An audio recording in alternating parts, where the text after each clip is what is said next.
ভাই আমার মাথায় না একটা প্রশ্ন ঘুরতেছে। আব্বা আমার মাথায় একটা প্রশ্ন ঘুরতেছে।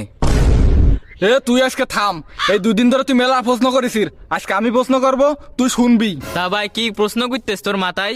এই যে মশা আমাকে রক্ত খায়, এই মশা যখন রক্ত খায় তখন কি ওরা ব্রেকফাস্ট করে, লাঞ্চ করে নাকি ডিনার করে? আব্বা আমি এই প্রশ্নের উত্তর জানি। তোরা কইছি না আজকে তুই থাম। আব্বা এই প্রশ্নের কথা শুনলি তো আমার মাথায় কাজ করে না। ভাই ওটাকে ভুপে পাটি, আর তুই এত আবাল তাবাল প্রশ্ন করিস না, রোজা লেগে যাচ্ছে।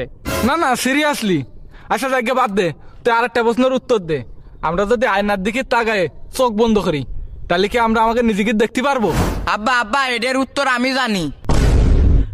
তোরা আগেই বকতি বারণ দিলাম, তুই নাক বাড়ায় সিন্ধু নিতে আসির, উত্তর যদি না পারিস তোর দৈরিয়া কিন্তু আমি পানির মধ্যে শুভ বানে আজকে। আব্বা আমি দেখতে পারি। চোখ বন্ধ করে কিরাম দেইস? আব্বা আমি মানে সে, আর সে মানে আমি। আমার চোখ বন্ধ থাকলেও তার চোখ খোলা থাকে। এ সেটা আবার খিডা? তোমার বৌমা। আব্বা তোমার এই প্রশ্ন করা দেখে আমার একটা প্রশ্ন মনে পড়ে গেল। আচ্ছা কর, কি প্রশ্ন করবি? আব্বা মাছে কি মতে? মাসে আবার কোন দিন মতে? না মুতলে সমুদ্রের পানি নুন তাই খেতে। আজকে ভাবলাম দুনিয়ার প্রশ্ন সব আমি করব, এটাই উল্টো আমার সাবার মাসে প্রশ্ন করা শুরু করে দিলে।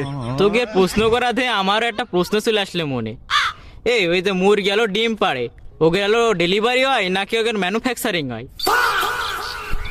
ওইটাকে প্রাইভেসির ব্যাপার, আর আমাদের এসব প্রশ্ন যদি মুরগিতে শুনতে পারে তাহলে মুরগি ডিম পাড়াই বন্ধ করে দেবে না। আচ্ছা এইসব কথা বাদ দে, এই যে সোজ যদি হলো পুলিশের গাড়ি চুরি করে, তা পুলিশ কি 999 ফোন দেবে না?